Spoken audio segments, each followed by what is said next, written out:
자, 우리 옆에 있는 분들에게 축복하는 시간 같습니다. 사랑하고 축복합니다. 예수님과 동행합시다. 지난 한 주간 동안 추석 명절 연휴를 맞이하여서 또 고향에 다녀오시고 일가 친척들을 만나고 또 형제자매들을 만나고 이 시간 하나님 앞에 나와서 예배를 드리는 여러분 모두에게 하나님께서 함께해 주시고 하나님의 은혜와 사랑으로 채워주실 줄로 믿습니다. 이 시간 예배 드릴 때 하나님을 만나는 시간이 꼭 되시기를 바랍니다. 또 하나님께 영광 돌리는 시간이 되시기를 바랍니다. 그래서 살아계신 하나님께서 내 안에 계심을 확신하면서 기쁨으로 즐거움으로 영광 돌리는 은혜의 시간, 복된 시간이 다 되시기를 바랍니다. 자, 오늘 이 말씀을 통해서 영혼 구원을 위한 수고라 하는 이러한 제목을 가지고 함께 은혜를 나누고자 해요. 우리가 영혼을 구원하기 위하여서 수고하지 아니하면 아무 열매도 없다 하는 것을 저나 여러분이나 잘 알고 있습니다. 그래서 우리가 수고한 것만큼 열매를 맺게 되고 수고한 것만큼 이와 같이 하나님께서 우리에게 은혜를 베풀어 주시는 것이 믿음 세계에서도 동일하다 하는 것을 알고 있습니다. 세상에서도 수고하지 아니하면 아무것도 얻을 수가 없어요. 마찬가지예요. 믿음 세계에서도요. 우리의 수고가 없이는 아무런 열매도 맺을 수가 없다. 특별히 영혼 구원의 열매를 맺기 위해서는 무엇보다도 더 수고해야 되고 더 열심히 해야 되고 하나님 앞에 모든 것을 맡기면서 달려나가야 되는 것입니다. 적당히 해가지고 된다고 하면은 교회마다 다 부흥의 불길이 일어나겠지요. 그러나 오늘 본문의 말씀을 보면은 영혼 구원을 위한 수고가 있어야지만이 반드시 교회가 부흥하고 성장하는 것을 우리에게 말씀해 주고 있습니다. 우리는 10월 달을 새생명잔치의 달이라 이렇게 정하고 또 태신자들을 초청을 합니다. 이제 한 주간을 추석 연휴 주간으로 지키니까 이제 시간이 2주간밖에 없어요. 2주간 지나면 다음 주 새생명 초청하고 그 다음 주 새생명 초청하는 이 두 주일을 이와 같이 우리가 지키게 되는 거예요. 이 한 주간을 어떻게 보내느냐에 따라 가지고 달라지겠지요. 이 한 주간 동안 최선을 다하여서 합심하여 기도하고 전도하는 일에 최선을 다하면 많은 영혼들을 주님 앞으로 인도해 낼 수 있을 줄로 믿습니다. 하나님께서는 한 영혼을 구원하기를 원하시는 분이에요. 그래서 한 영혼이 천하보다 귀하다 하시는 말씀을 주셨어요. 교회가 영혼을 구원하는 일을 하지 아니하면은 그 교회로서의 가치가 없는 거예요.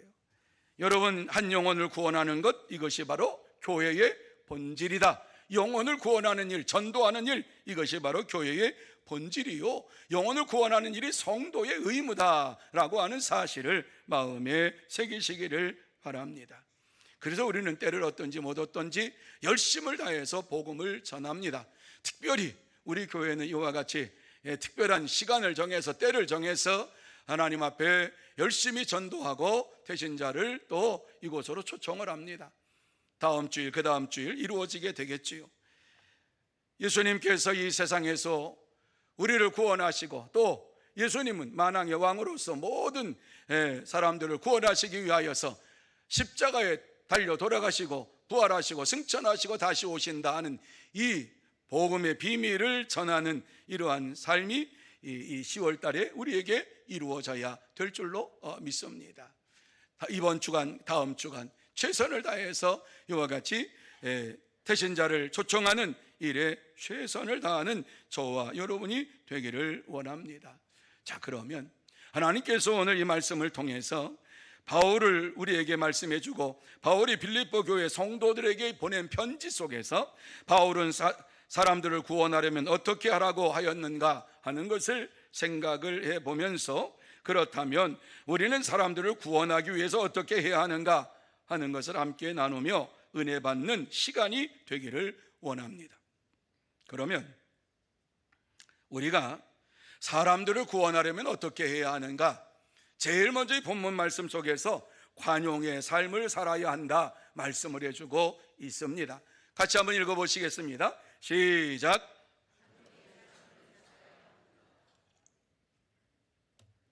어떠한 삶을 살아야 한다고요? 관용의 삶을 살아야 한다. 이것이 오늘 5절 말씀 속에서 우리에게 주시고 있는 것입니다. 여러분, 관용이 무엇입니까? 여러분이 생각하는 관용이 무엇입니까? 세상에서 말하는 관용이 무엇입니까?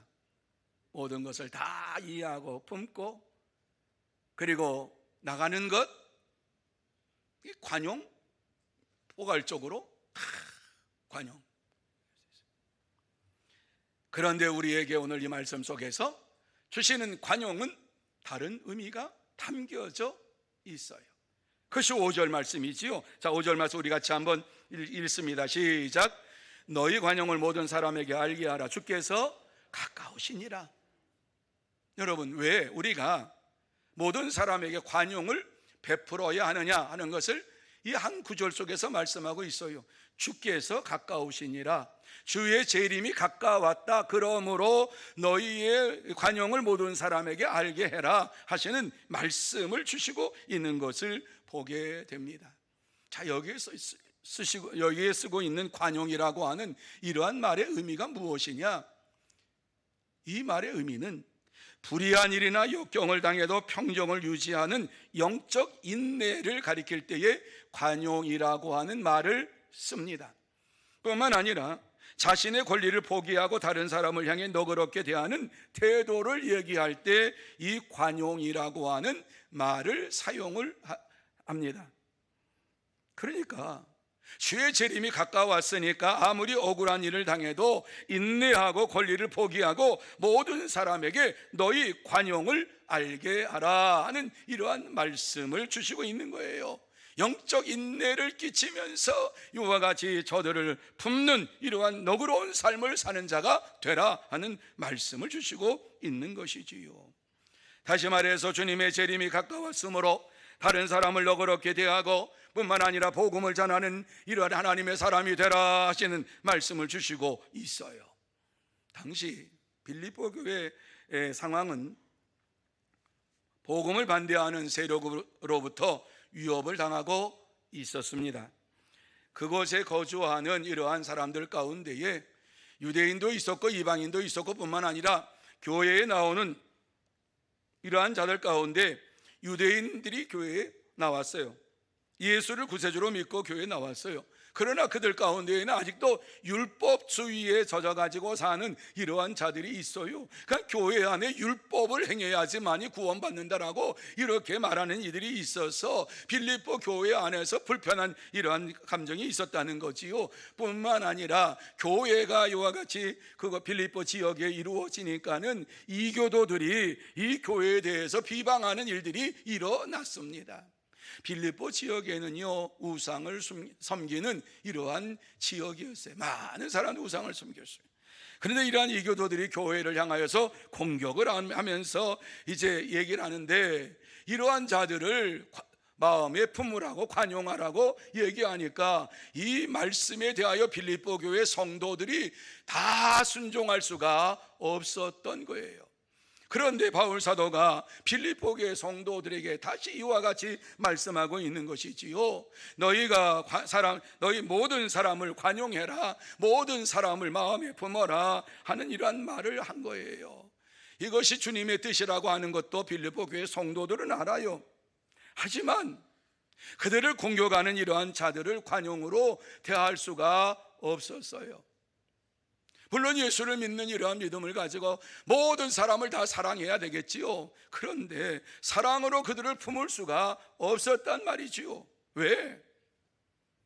교회를 대적하고 교회를 핍박하는 이러한 자들을 마음에 품고 그들을 위해서 기도할 수 있는 이러한 마음이 여유가 생기지 않았어요. 그러니까 관용하라라고 하는 이 말씀을 들었음에도 불구하고 어때요? 그 말씀을 실천하는 것이 쉽지가 않았어요. 바울은 그들에게 다시 말합니다. 주께서 가까우시니라 말씀하면서 주님께서 가까이 왔으니, 재림의 날이 가까이 왔으니 너희를 공격하고 너희를 대적하는 이러한 자들을 관용하라, 관용을 베풀라 이런 말씀을 하고 있는 것입니다. 빌립보 교회 성도들이 이 말씀을 들으면서 그들의 힘과 능력은 할 수가 없어요. 하지만 주님의 재림이 가까이 왔다고 말씀하시면서 너희가 관용을 베풀라 하시는 이 말씀에 순종하지 않을 수가 없었습니다. 왜냐하면 주님이 재림하시는 날에 어떠한 일이 벌어질까 하는 사실을 빌립보 교회 성도들은 알았어요. 데살로니가후서 1장 5절에서 9절 말씀에 보면은 주의 재림하시는 날에 성도들에게 환난을 끼치는 자에게는 환난으로 갚아주고 환난을 받은 성도들에게는 영광으로 갚아주실 것을 약속하신 말씀이 나와 있기 때문에 빌립보 교회 성도들도 이 말씀을 알고 있었어요. 그러므로 빌립보 교회 성도들은 이 약속의 말씀을 마음에 새기면서 뿐만 아니라 바울 사도가 주님의 재림이 가까웠다 이 말씀을 마음에 새기면서 관용의 삶을 살기로 결단을 한 것이에요. 그들은 이 세상에 심판주로 오실 예수님이 오시기 전에 이 세상에 살면서 이와 같이 우리가 할 수 없는 일들을 이루어가기를 원하는 마음을 가지고 주님을 의지하면서 관용의 삶을 살기로 결단을 했습니다. 여러분, 우리가 주의 재림을 사모하는 자라면 저와 여러분 모두 다 이 세상을 살면서 관용의 삶을 살아가기로 결단하는 시간이 이루어져야 될 줄로 믿습니다. 교회를 핍박하는 자들이 얼마나 많이 있습니까? 교회 안에서 교회 바깥에서 교회를 핍박하고 교회에 대해서 온전히 알지 못하고 말하는 이러한 이들이 있어요. 이러한 모든 이들에게 관용을 베풀라고 하는 것은 복음을 전하기 위하여 필수 조건이 이와 같이 저들을 마음에 품고 하나님 앞에 기도하는 것, 관용을 베푸는 것, 이것이 복음을 전하는 위해서 있어야 할 일이라고 하는 말씀이에요. 그렇습니다. 관용을 베풀 때에 전도의 문이 열리게 되고 뿐만 아니라 전도의 열매를 맺게 되는 것이지요. 이러한 전도의 열매를 맺은 자들에게 하나님께서 다니엘서 12장에 보면 뭐라고 합니까? 하늘의 별과 같이 빛나리라 이렇게 말씀하시면서 상급을 우리에게 분명히 약속해 주셨습니다. 그렇습니다. 참된 성도는 주님의 재림을 사모하면서 모든 사람들에게 관용을 베풀며 믿음으로 살아갑니다. 그러므로 저와 여러분 모두 다 주의 재림을 사모하면서 날마다 관용을 베풀고 주의 복음을 전하면서 믿음으로 살아가는 참된 성도, 복된 성도가 다 되시기를 예수님의 이름으로 축원합니다. 두 번째로 배려의 삶을 살아야 한다 말씀해 주고 있어요. 자, 같이 읽습니다. 시작. 배려의 삶을 살아야 합니다. 배려의 삶을 살아야 한다라고 하는 이러한 말씀을 더 쉽게 말하면 섬김의 삶을 살아야 합니다. 이 말씀이지요. 다른 이들을 섬기며 살아야 할 것을 우리에게 말씀해 주고 있습니다.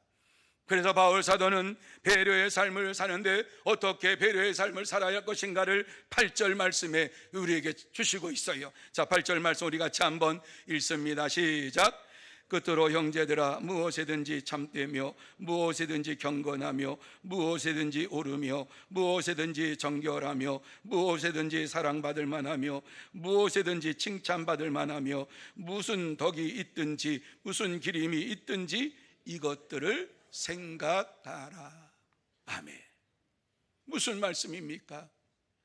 무슨 일을 하든지 간에 먼저 다른 이들을 생각하는 배려의 삶을 사는 자가 되라, 섬김의 삶을 사는 자가 되라, 이렇게 말씀을 하고 있습니다.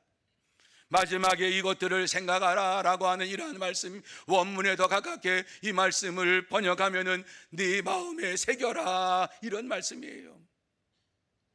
마음에 새기면서 이와 같이 우리가 어떠한 삶을 살아야 할 것인가, 배려의 삶, 섬김의 삶을 살아야 할 것을 마음에 새기면서 이 땅에서 믿음의 길을 걸어가는 자가 되라. 왜? 그래야만이 복음을 전할 수가 있기 때문이라고 말씀해 주고 있습니다.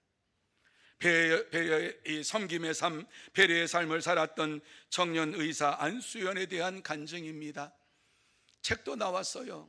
그 바보 청년 의사, 그 바보 청년 의사라고 하는 책도 나왔어요.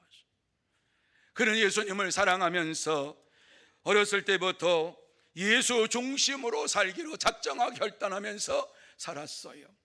그래서 그는 24시간 어떻게 하면 예수님을 위하여 살 것인가를 생각하면서 어렸을 때부터 주님을 위하여 살자, 예수님을 위하여 생명 바쳐 살자, 이렇게 살면서 많은 사람들이 얘기합니다. 뭐 그렇게 멍청하게 사냐고, 그렇게 바보처럼 사냐고. 그래도 예수님 중심으로 살기로 다짐하며 결단하면서 이와 같이 어렸을 때부터 살았어요. 그가 의대에 갔을 때에 잠을 줄여서라도 하나님께서 자신에게 맡겨준 사명, 교회에서 이와 같이 맡겨진 사명, 성경 공부 리더로 이와 같이 수고해달라 그러니까는 시간을 쪼개서 얼마나 바빠요. 의대생들이 얼마나 바빠요. 그럼에도 불구하고 이와 같이 성경 공부 리더로 모든 것들을 이루었어요. 뿐만 아니라 찬송팀에서 리더 사역을 해달라 그러니까는 그것도 또 했어요. 교회에서 하는 것이 하나님이 내게 주신 사명이다, 하나님께서 내게 맡겨주신 것이다, 이와 같이 생각하면서 자기의 공부보다도 그것을 더 중하게 여기면서 최선을 다해서 섬겼어요. 이제 의대를 다니며 시험을 보는 가운데에도 시험이 중요하냐 아니면 교회의 사역이 중요하냐, 그럴 때 그는 교회의 사역이 더 중요하다고 생각했기 때문에 이와 같이 주일날 되면 주님을 섬기는 일에 최선을 다했고 다른 일을 하지 않았어요. 주를 위해서 이와 같이 찬양팀을 이끌고 성경 공부하면서 온전하게 하나님을 의지하며 사는 이러한 삶을 살았어요. 시험 기간에도 주님을 위해서 헌신하는 것은 계속됐어요. 학과에 이와 같이 예수를 믿는 동일한 이러한 아이들이 얘기를 합니다. 뭐 그렇게 미련하게 예수를 믿냐고, 뭐 그렇게 철저하게 예수를 믿냐고, 적당히 예수를 믿어도 되는데 뭐 그렇게 예수를 열심히 믿느냐고. 그러면서 공부하는 게 중요하지, 지금 월요일에 시험인데 뭐 교회 가가지고 헌신한다고, 뭐 성경 공부하고 찬양한다고 그게 뭐 중요하냐. 예수를 믿는 사람들이 이와 같이 핍박을 했어요. 조롱했어요. 하지만 이러한 조롱에도 비아냥거림에도 묵묵히 이것이 내게 주신 사명이요, 하나님께서 내게 주신 사명이 그 어떤 것보다도 중요하다고 생각을 하면서 믿음의 길을 걸어갔어요. 인턴 또 레지던트 이러한 시대에 고대 안암병원에서 하게 되었는데, 그 병원에서 하면서 암 환자들과 그들과 친교를 가지고 그들을 위하여 기도하고 찾아가서 이와 같이 그 암을 위하여 기도하고 병치료를 위해서 기도하고 뿐만 아니라 영혼을 치료하는 이러한 일들을 하는 의사가 되었어요. 그의 손에는 항상 신앙 서적과 찬양 테이프가 들려 있었어요. 병으로 낙심하고 절망한 이러한 자들을 찾아가서 위로하고, 또한 자기가 읽은 이러한 책에 대해서 얘기하고, 이 책은 하나님을 믿으면은 하나님께서 큰 은혜로 채워준다고 하는 말씀입니다. 한번 읽어보세요. 그리고 소망을 가지세요. 그러면서 위에서 기도해주고 또 저들을 위로하는 이러한 일들을 계속했어요. 뿐만 아니라 찬양 테이프를 주면서 말씀을 읽지 못하는 자들에게 찬양 테이프를 주면서 이 찬양을 들으면 많은 은혜가 될 겁니다. 그러면서 그들의 손발이 되어 주었어요. 하루는 간암으로 시한부 판정을 받은 한 할아버지가 갑갑증, 다시 말해서 그냥 막 너무 그냥 조여 오니까 이게 뭐 죽을 건데 맨날 뭐 이와 같이 치료한다고 하니까는 이것이 견딜 수가 없었어요. 그래가지고 그 할아버지에게 링겔 바늘을 이와 같이 끼워가지고 약도 투여하고 뭐 그러는데, 그냥 그 링겔을 빼면서 그냥 난동을 부리기 시작했어요. 어차피 죽을 건데, 내가 죽을 건데 이렇게 치료한다고 무슨 의미가 있느냐 그러면서 소리를 지르고 병원을 발칵 뒤집어 놨어요. 이러한 모습을 청년 의사 안수연이 보았어요. 그 할아버지 앞으로 한 걸음 한 걸음 걸어가서 소리치고 난리하는 이러한 할아버지를 꽉 안았어요. 안으면서 하는 얘기, 할아버지 많이 힘드시지요, 많이 아프시지요, 살기가 너무 힘드시지요? 이러면서 안아주었어요. 다 알아요. 암 환자들이 얼마나 고통스러운 건지 저도 보았어요. 살기가 싫고 진짜 여기에서 벗어났으면 좋겠다고 하는 그러한 마음 알아요. 그러면서 같이 이와 같이 부둥켜 안고 같이 눈물을 흘렸어요. 그러니까는 이 할아버지가 덜푸덕 주저앉아가지고 황소처럼 이와 같이 목 놓아 울면서 엉엉 울면서 조금 시간이 지났어요. 엉엉 우니까는 그 옆에서 안수연 의사가 같이 앉아서 눈물을 흘리면서 손을 잡아 주었어요. 다 울고 난 다음에 이 할아버지가 하시는 말씀, 누구도 내 얘기를 들어주지 않고 아프다 그래도 이 아픈 것에 대하여서 알아주지 않았는데 당신만 내가 아픈 걸 알아주고 뿐만 아니라 나를 한 번도 안아준 사람이 없는데 당신이 나를 안아줬다고, 내 마음이 얼마나 평안한지 모르겠다고, 위로가 되는지 모르겠다고 그러면서 안수연 의사에게 감사하다 그랬어요. 그때의 할아버지, 몸은 아프지만 영혼이 아프지 않는 이러한 세상이 있습니다. 그러면서 예수를 믿으면 영원한 생명을 얻게 되고 영원한 하나님 나라를 살게 됩니다. 복음을 전했어요. 그때에 그 할아버지가 예수를 영접했어요. 여러분, 우리는 타인을 배려하며 자신을 희생하고 영혼을 구원하는데 힘써야만 합니다. 이것이 예수님이 기뻐하는 배려의 삶이요 섬김의 삶입니다. 예수님은 우리를 구원하시려고 자신의 생명을 십자가에서 버리시고 우리를 섬기기 위하여서 지금도 하나님 우편에서 우리를 위하여 기도하시는 분이 우리 예수님이십니다.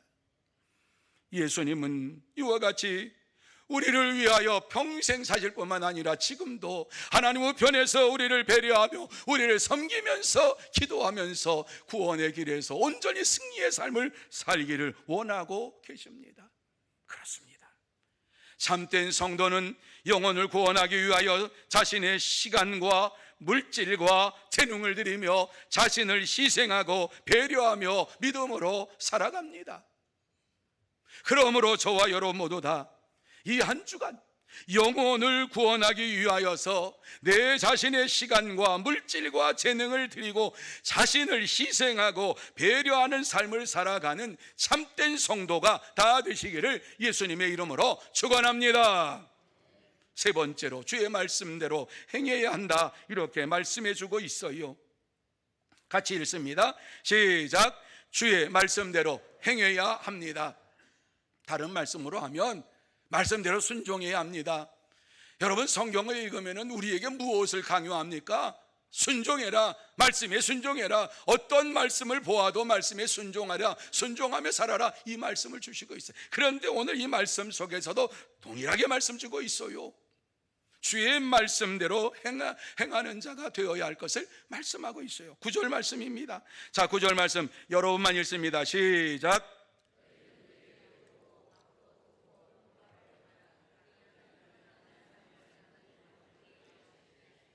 믿으시면 아멘. 우리에게 어떻게 말씀하고 있어요? 배우고 받고 듣고 본 바를 행하라. 여러분, 이 말씀을 잘 보아야 돼요.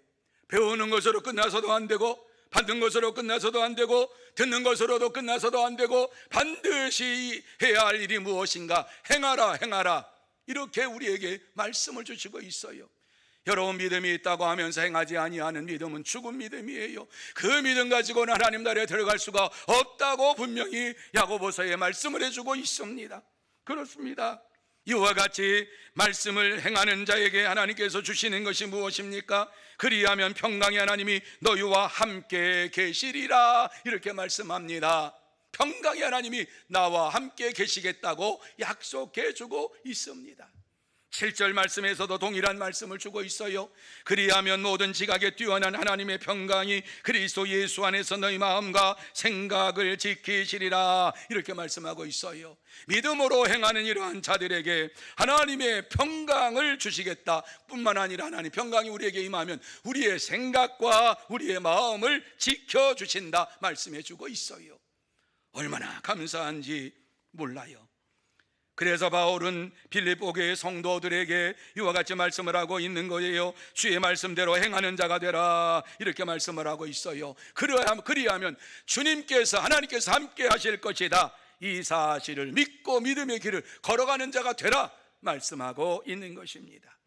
이러한 믿음의 길을 걸어갔던 찰스 스탠리는 하나님의 음성을 듣는 법이라고 하는 이러한 책을 기술했어요.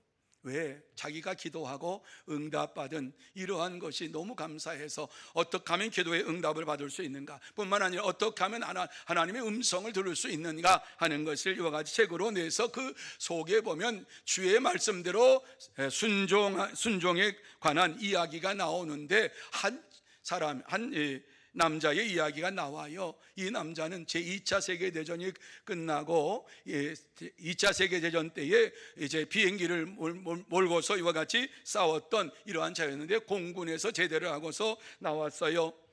그래서 이제 내가 앞으로 무엇을 해야 할 것인가를 생각할 때에 항공 회사에 거기 들어가서 항공기를 몰면 조종사가 되면 내가 좀 마음 편하게 살 수 있겠구나, 이렇게 생각을 하고서 항공사에 이력서를 냈어요. 그런데 이력서를 내고 난 어느 날 아주 친한 친구가 찾아왔어요. 제대 축하한다고 그러면서 무사히 돌아와서 참 반갑다고 이런저런 얘기를 하는 가운데에 그 친구가 하는 말이 이제 어떻게 살 건가, 이렇게 얘기를 합니다. 나는 지금 내가 공군에 있어서 조종했기 때문에 항공사에 가가지고 비행기 조종을 하려고 한다. 그러니까는 이 친구가 하는 말이, 여보게 그런 인생 말고 지금까지 비행기를 몰았는데 그거 말고 복음 전도 사역을 좀 하면 어떻겠는가, 이렇게 얘기를 했어요. 그러니까는 한 번도 생각해 본 적이 없기 때문에 그 친구에게 얘기했어요. 아이, 그런 말 하지 말게, 나 이미 항공사에 이력서 제출했어, 그러면서 하는 말 한 번도 생각해 보지 않았어. 그러면서 딱 끊었어요. 항공사에서 연락이 왔어요. 오라고. 연락이 오니까는 합격했구나, 이제 항공사에 가가지고 조종사로 살면 편안하게 살고 믿음 생활도 잘 할 수 있겠구나, 이렇게 생각을 했어요. 그리고서 이제 항공사의 회사에 수락해야 한다는 이러한 전화를 하려고 하는데 자꾸 마음속에 걸리는 게 있는데, 뭐가 걸리냐 하면은 여보게 복음 전도 사역 한번 같이 해보게나, 그런 맨날 똑같이 또 비행기 조종하고 끝까지 살 건가, 그러면서 영혼 구원을 위해서 좀 같이 사역을 해보세요, 이 얘기가 자꾸 생각이 나는 거예요. 무시했어요. 항공회사에 전화를 하려고 하면 또 그 생각이 나는 거예요. 여보게 복음 전도 사역 같이 하면 어때? 마음이 결정하기가 참 힘들어요. 기도하는 가운데에 지금까지 비행기 조종을 했는데 이제는 영혼을 구원하는 일에 네가 그 일을 하면 어떻겠느냐 하는 이러한 마음에 이러한 질문이 왔어요. 이게 하나님의 응답인가? 내가 항공기와 조종사로서 사는 것이 하나님 원하시는 삶이 아니라 복음 전도 사역을 하는, 이래서 완전히 다른 이러한 믿음의 삶을 사는 것이 하나님의 뜻인가 생각을 하고 기도하고 결단하고 항공사 가는 거 못 가겠다고 얘기하고 복음 사역을 시작을 해서 30년을 살아가는 동안에 많은 영혼들이 구원함을 받고 예수를 영접하고 그 마음속에 기쁨이 넘치고 그들의 삶이 변화되는 이러한 모습을 볼 때에 얼마나 감사하고 기쁜지, 세상 천하를 얻는 것보다 더 아름다운 더 기쁨의 삶이 그의 삶 속에 이루어지기를 시작했어요. 물론 그런다고 해서 후회했던 그러한 시간이 없었던 건 아니에요. 창공을 나르는 이러한 비행기를 바라보면서 힘들고 어려울 때에 내가 지금 저 비행기를 몰면은 지금보다도 편안한 생활할 수 있는데 그냥 항공회사로 가버릴까 하는 마음도 생겼어요. 하지만 영혼을 구원하고 그 영혼이 변화되고 이와 같이 예수를 믿고 새로운 삶을 살고 이와 같이 놀라운 은혜의 삶을 사는 것을 바라볼 때에 한 사람이 아니라 수십 명의 이와 같이 예수를 믿고 거듭난이란 믿음의 삶을 사는 것을 볼 때에 감사가 넘쳤어요. 주님을 위해 살아야지 다시 결단하고 찬양을 하며 하나님 앞에 영광을 돌렸어요. 나의 영원하신 기업 생명보다 귀하다. 나의 갈 길 다가도록 나와 동행하소서 찬양하면서 믿음의 길을 걸어갔어요. 여러분, 우리도 하나님의 음성을 듣고 그 말씀대로 행할 때에 평강의 하나님이 저와 여러분에게 함께하여 주실 줄로 믿습니다. 하나님은 이 시간도 우리가 주님의 말씀에 순종하여서 하나님의 평강의 삶을 살면서 주님과 함께 사는 이러한 믿음의 삶을 살기를 원하고 계십니다. 그래서 주님께서는 우리에게 이와 같이 말씀하고 있어요. 마태복음 11장 29절 말씀 같이 한번 읽습니다. 시작. 나의 멍에를 메고 내게 배우라. 그리하면 너희 마음에 쉼을 얻으리니. 아멘. 여러분이 말씀 보세요. 주님께서 하신 말씀이에요. 나의 멍에를 메고, 무슨 말씀이에요? 나와 함께 복음을 위하여 수고 좀 하자. 내가 이와 같이 복음을 위하여 이 땅에 와서 영혼 구원을 위하여서 내가 살았던 것처럼 나의 멍에를 네가 메고 내게 배우고 배운 대로 이와 같이 복음을 전하고 구원의 역사를 이루어가는 삶을 살자고 말씀하고 있습니다. 그러면서 그리하면 너희 마음이 쉼을 얻으리니. 여러분, 하나님이 주시는 쉼, 하나님이 주시는 안식, 이것은 세상에 주는 안식과 쉼과는 다른 거예요. 세상의 쉼과 안식은 잠깐이에요. 그런데 하나님이 주시는 쉼과 안식은 영원한 거예요. 누구도 빼앗아갈 수 없는 거예요.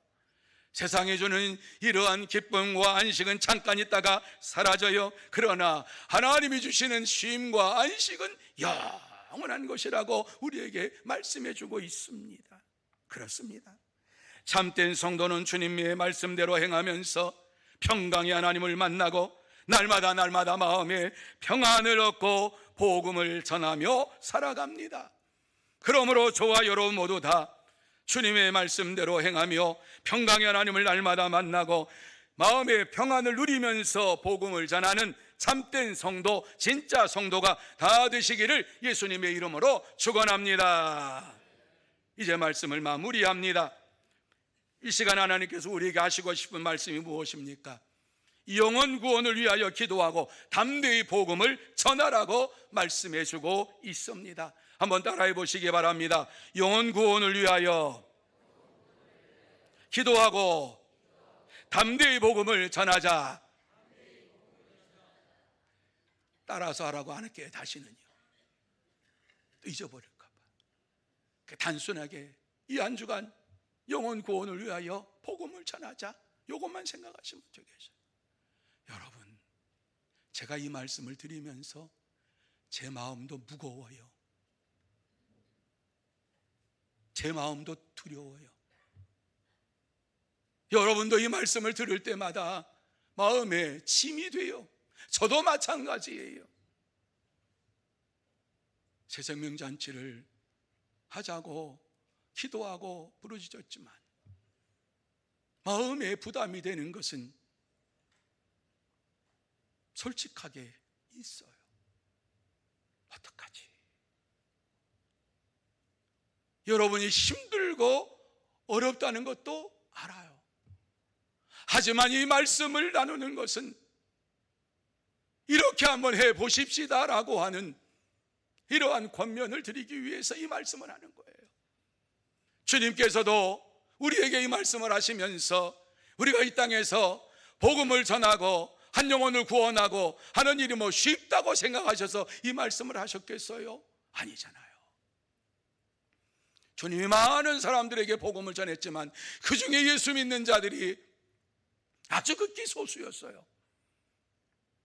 수만 명이 오병이어의 이와 같이 기적을 보았지만 그 가운데 예수 믿는 사람은 소수였어요. 그러니까 예수님이 예루살렘 성전에 올라갈 때에 예수님을 향해서 찬양하는 그 입술이 바뀌어가지고 예수를 죽이라고 이와 같이 했던 것을 보게 돼요. 마찬가지지. 복음을 전하고 주를 위해 산다는 것 쉬운 일 아니잖아요. 힘든 일이잖아요. 그럼에도 불구하고 하나님께서 우리에게 말씀하시는 거예요. 그럼에도 불구하고 나와 함께 멍에를 매자, 나와 함께 짐을 지자, 그리고 이 세상을 복음화하는 일에 함께하자 말씀을 해주시고 있는 것입니다. 오늘 제가 여러분에게 말씀하는 것은 이 한 주간 동안 최선을 다해서 열심히 한번 달려보고 뿐만 아니라 대신자들 찾아가서 초청하면서 저들을 주님 앞으로 인도하는 일에 한번 힘써보자는 거예요. 힘써보자는 거예요.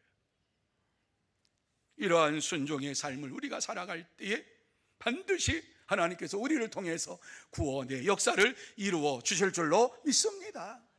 사랑하는 성도 여러분, 한번 해보십시다.